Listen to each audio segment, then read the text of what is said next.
محبت میں نے کئی جگہ کہا اور کہتا رہتا ہوں کہ دیکھو افواہ پھیلی صلح حدیبیہ کے موقع پر حضرت عثمان شہید کر دیے گئے، میرے نبی کو عثمان سے محبت کتنی، 1400 صحابہ کو تیار کرتے ہیں، بیعت لیتے ہیں، اس وقت تک نہیں جائیں گے جب تک عثمان کے خون کا بدلہ نہ لیں۔ وہ نبی جو کبھی بدر میں 313 کو لا کر بار بار دعا کرتے تھے، اللہ یہ میری جمع پونجی ہے، ان کو بچا لے، اگر یہ نہ رہے تو تیرا نام لینے والا نہیں رہے گا، اللہ یہ نہ رہے تو تیرا نام لینے والا قیامت تک نہیں رہے گا۔ ہم جو یہ کہتے ہیں نا صحابہ ہے تو دین ہے، صحابہ ہے تو قرآن ہے، صحابہ ہے تو اسلام ہے، صحابہ ہے تو ایمان ہے، صحابہ ہے تو اسلام ہے، یہ خطیبانہ جملے نہیں ہیں، یہ بدر میں نبی کے جملے ہیں۔ اللہ اگر یہ صحابہ نہ رہے تیرا نام لینے والا قیامت تک نہیں رہے گا۔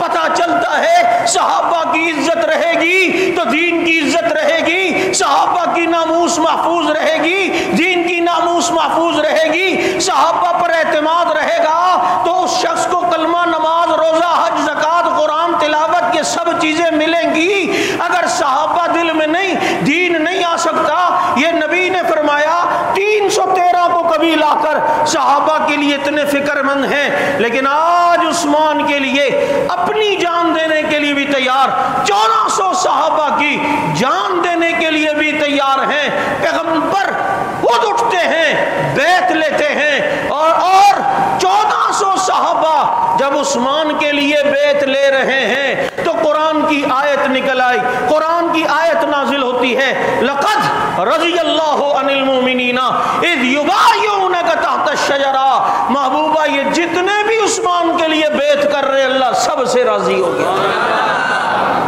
تم کیا جانتے ہو عثمان کو، اس کی کیا قدر و قیمت ہے کہ عثمان کے لیے جان دینے کے ارادے پر صحابہ کو رضی اللہ عنہ کا ٹکٹ مل رہا ہے۔ جہاں عثمان کی فضیلت پتہ چلی وہاں مشن حق نواز کی فضیلت بھی پتہ چلی